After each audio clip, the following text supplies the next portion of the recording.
Hey everybody, it's our third time here. Creepy Con running it back yet again with what's your favorite scary movie? Just gonna get close.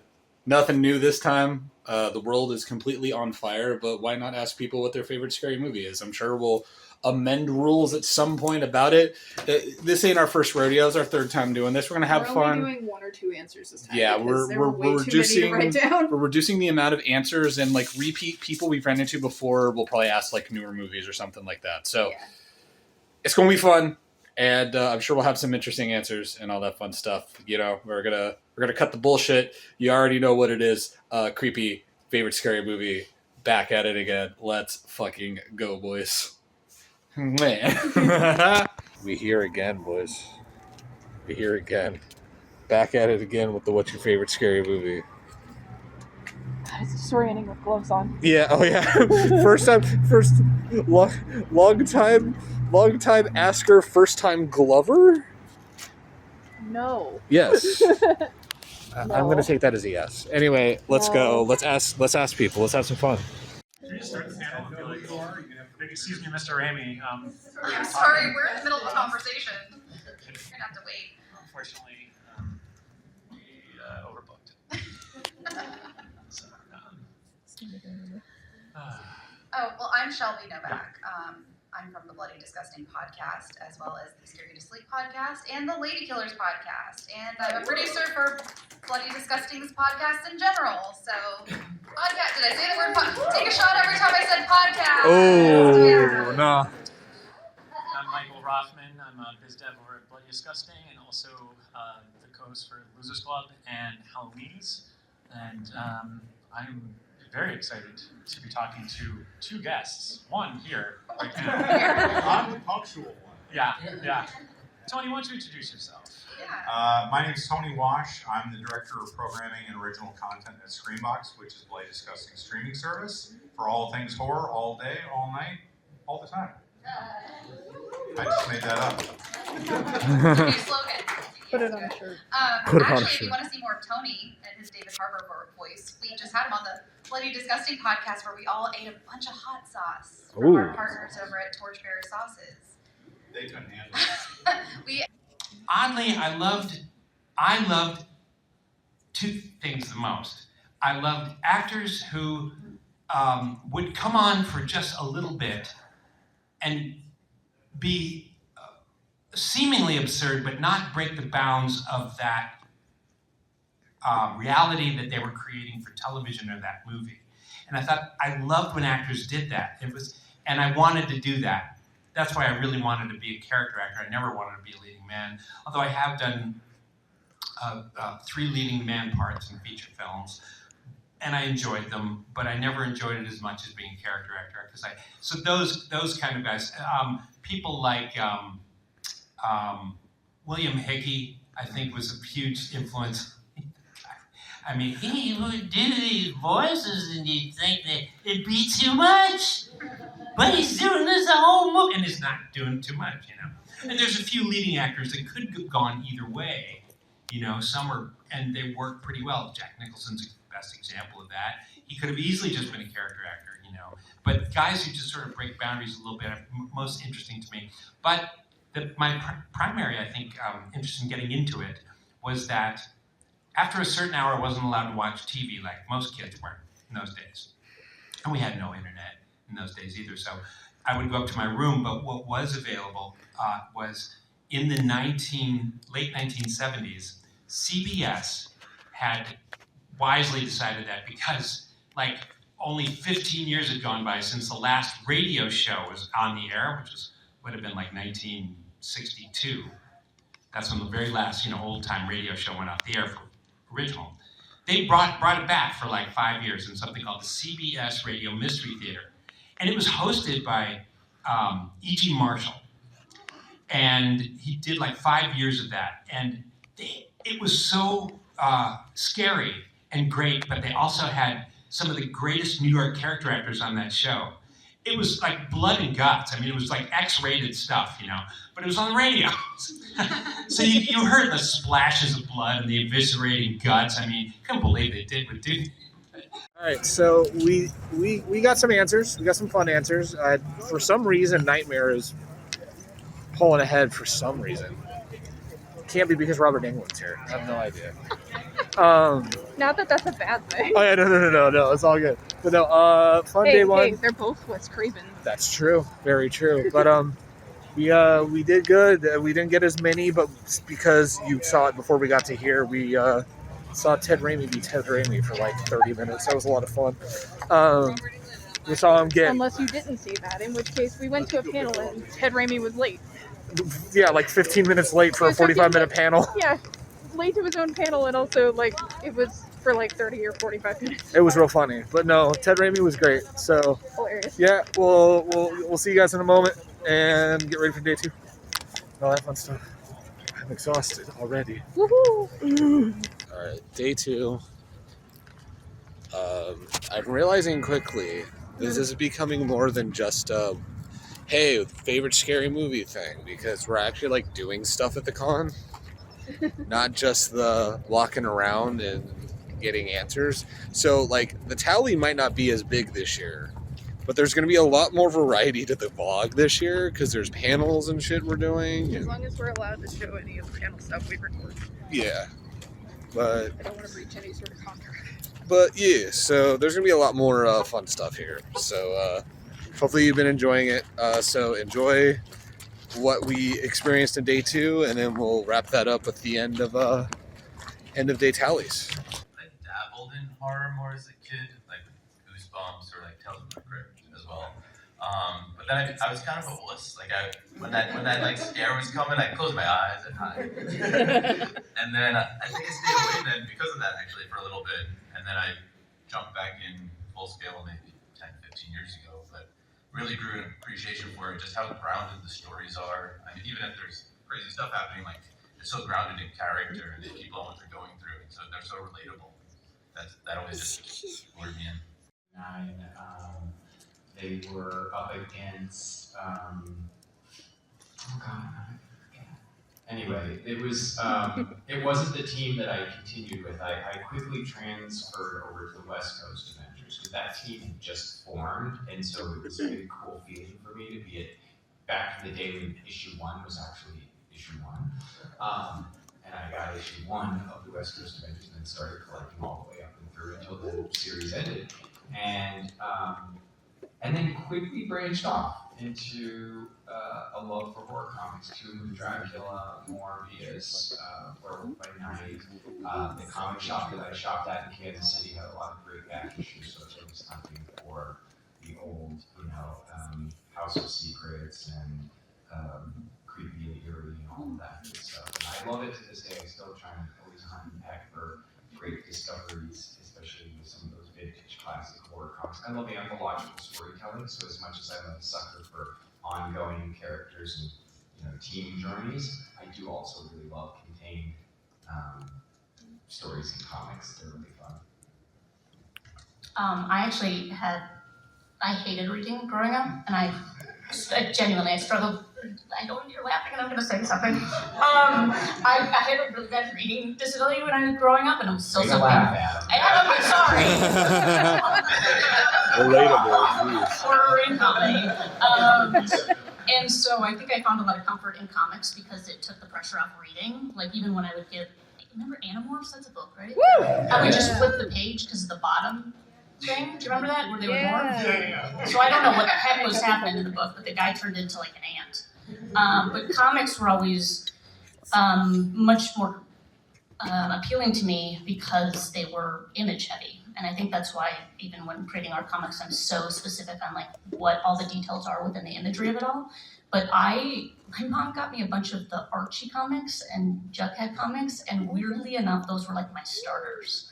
So it was very bizarre that now I'm landing here and loving to, when I got to work with DC, just making these like awful destruction, ripping people apart characters. But then I kind of leaned into a little bit of EC comics growing up as well. But yeah, Archie comics was my. Within the same period of time that each one of these people, Igor, Renfield, and Mrs. Hyde, break free from under the control of their masters, their lives intersect and they form a kindred bond between one another. And now they're stuck in between the monsters who are trying to get them back, humanity who sees them for all the horrible crimes they've been connected to, and in the middle are the accessories.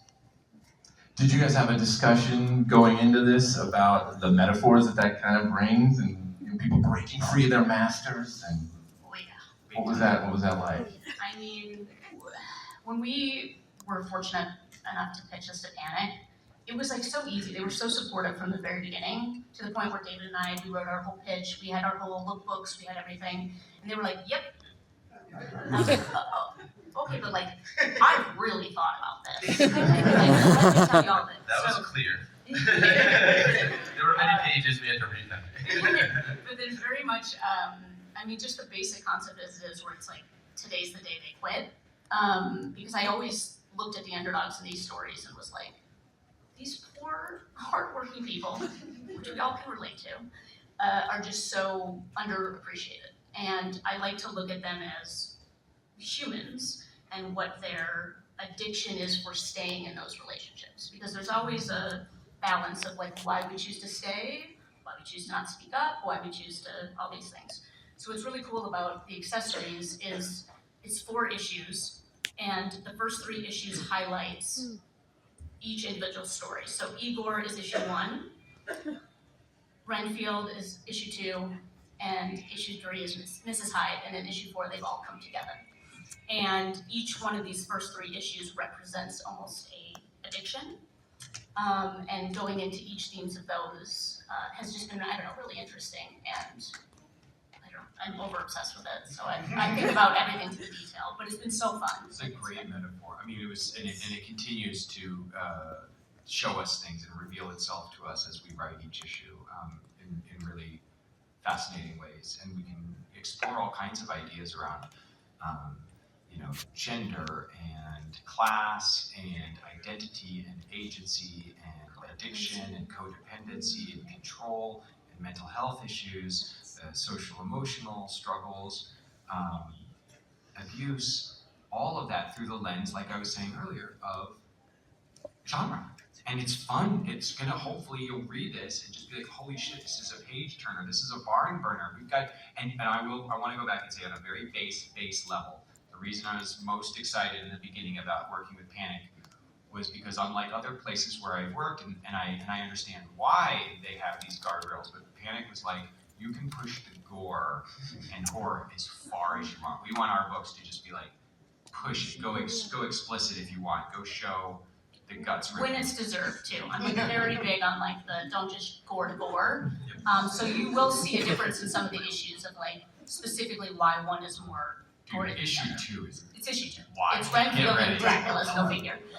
Whoa! All right, It's hard to so do with the glove on. we're in line right now. A bunch of stuff.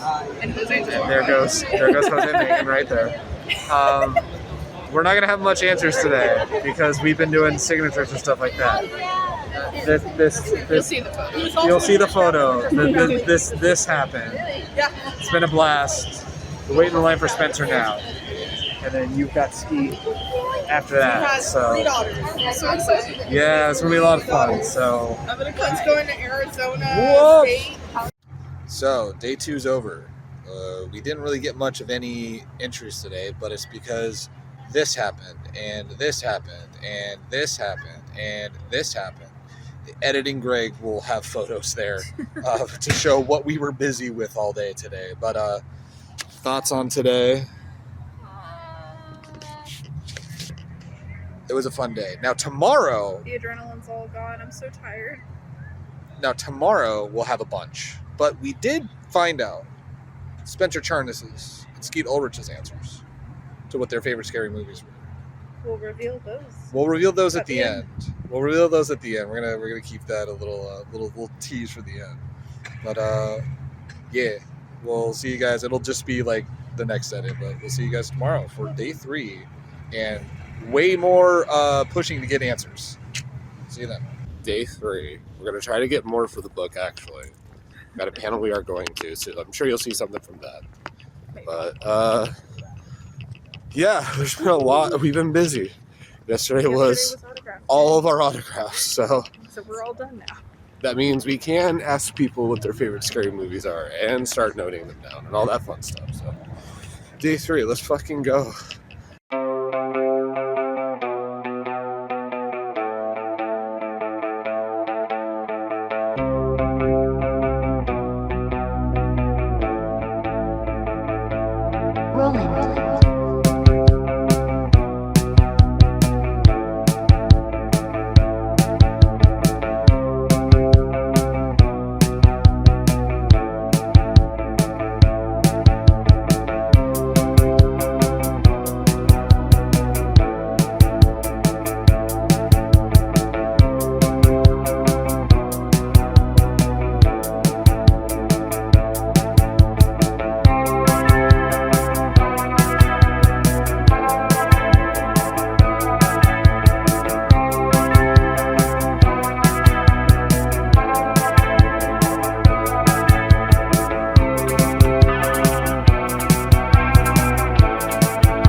So that's end of con. We would have had a little bit of a panel, but the Scream panel got canceled. I guess somebody got sick. I don't know who, but apparently somebody got sick. But I mean, that happens. It wasn't Steve, that's all I know. Hey, con was fun. We got some more answers from the book today. It was a lot of fun. It's surprisingly been a day where we didn't get too many people giving answers. We also were like super busy with a bunch of other stuff over the weekend. I'm sure we probably could have gotten like record numbers yesterday if we weren't busy doing everything.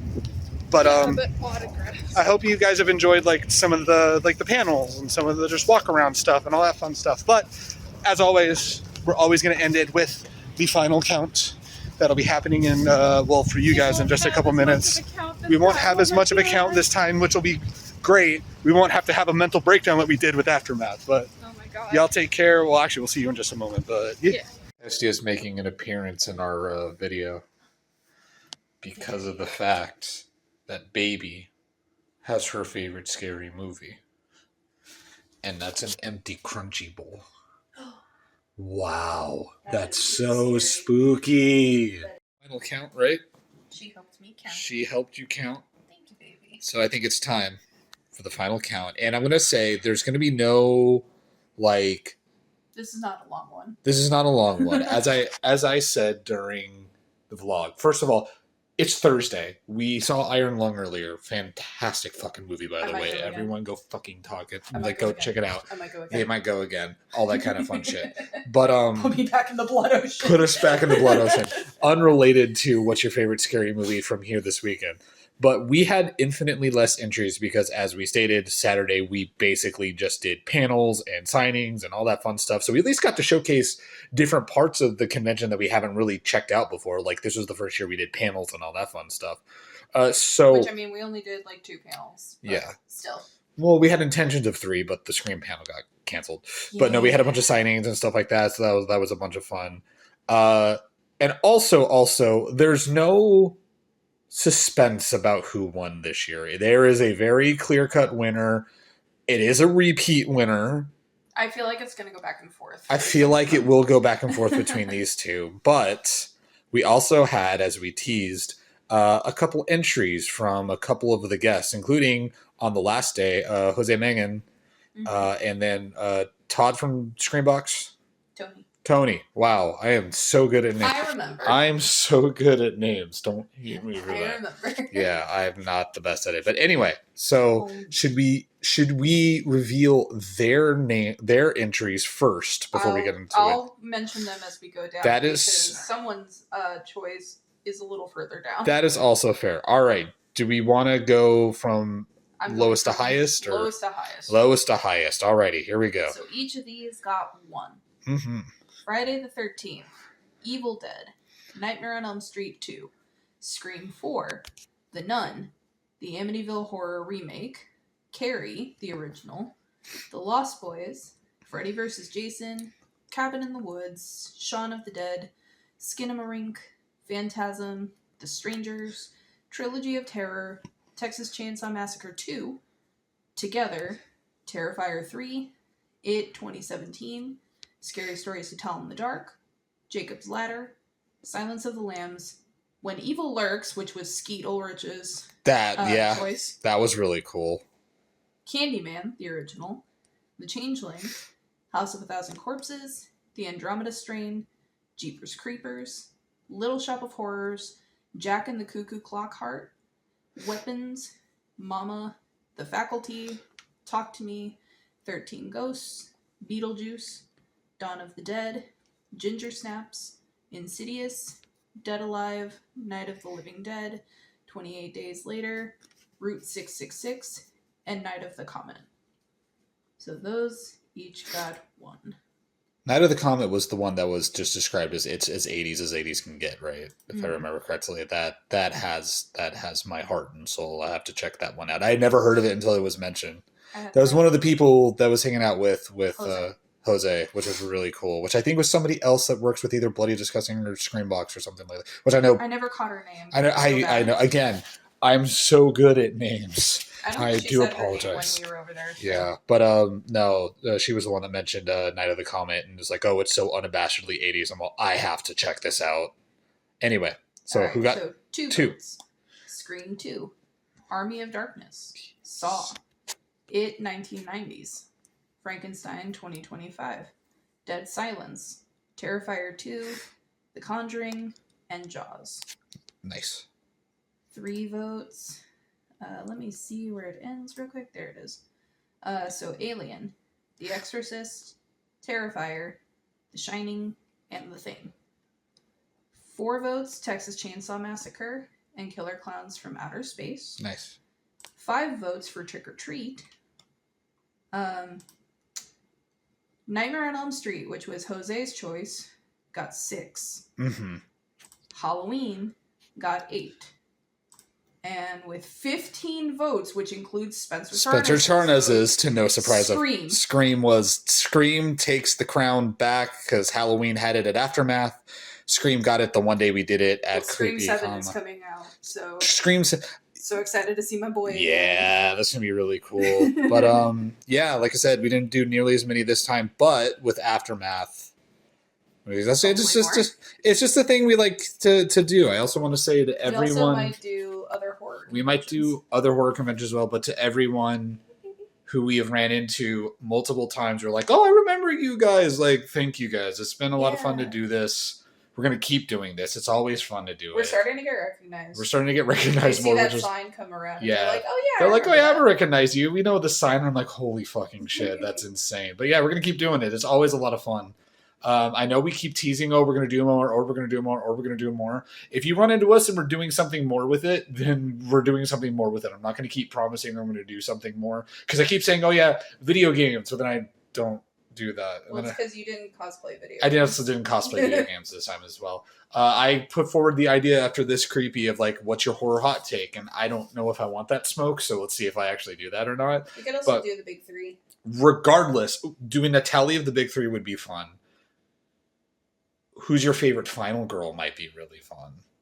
Ooh. That might be really fun. Who's your favorite final girl? We'd also have to define the definition of a final girl. Yeah, no, yeah. It's a lot like how we have the definition it's debatable of sometimes. Yeah, it's like yes, when we've done this in the past, we've also done like joke answers and stuff like that, but like we got a lot of we got all serious answers this time, which is really cool. But yeah, so it's been a lot of fun. I don't know what specifically our next con is. Most likely WonderCon. I want to say it's WonderCon. I don't have the schedule up, but That's editing. March, I think. Yeah, I think it's WonderCon, and then we're gonna try at least one day of Monsterpalooza. Still doing. Because Corey Taylor's gonna be there. That. That's the reason why I want to go.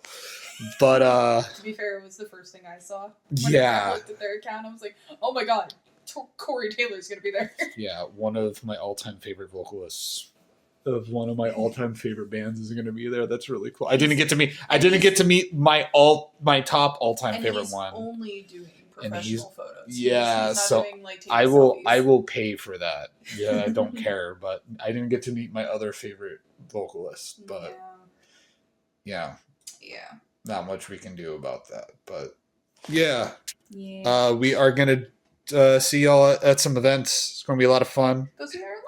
Yeah, go see Iron Lung. If you're watching this after it's out of theaters, buy a fucking DVD whenever Mark puts out DVDs. The movie was fucking fantastic. Stream it if it's on streaming. Streaming this on Steve. Pre-order it if he has a and pre-order. tied to oh my god, tied so to some of the people that were there, and he did have to drop from Creep I.E, but Bruce Campbell gave his approval of Iron Lung. That's really fucking cool. But anyway, I've been talking way too much. We'll see y'all at the next con, which is WonderCon, and we'll see you guys in a couple weeks for another video, which will probably be more Extra Life. Maybe it'll be the Baby Park video eventually. So, ladies and gentlemen, gays and days, this is the baby, and we'll see y'all soon. So we do this every time. I'm helping you this time around. But there's a these lot are of all the repeats, vendors. but that's because You always want to shout them out and all that kind of fun stuff. Yeah. But we always like to end with all of the vendors and artists and everyone that show up, because we chat with a lot of these people when we stop at their booth and get their favorite scary movie and all that fun stuff. Like, I don't think we would be as successful with this if we didn't stop and chat with the vendors. It's so much fun talking to them. Shout out to Scream Queen Club. Alongside everyone. So thank y'all so much. Magic Oil Box. We will catch y'all. I'm so proud of Magic Oil Box. I'm so proud of them. Visit all of them. Visit everybody. Check out their shops. And, baby. Go buy their stuff. Oh. Land that plane.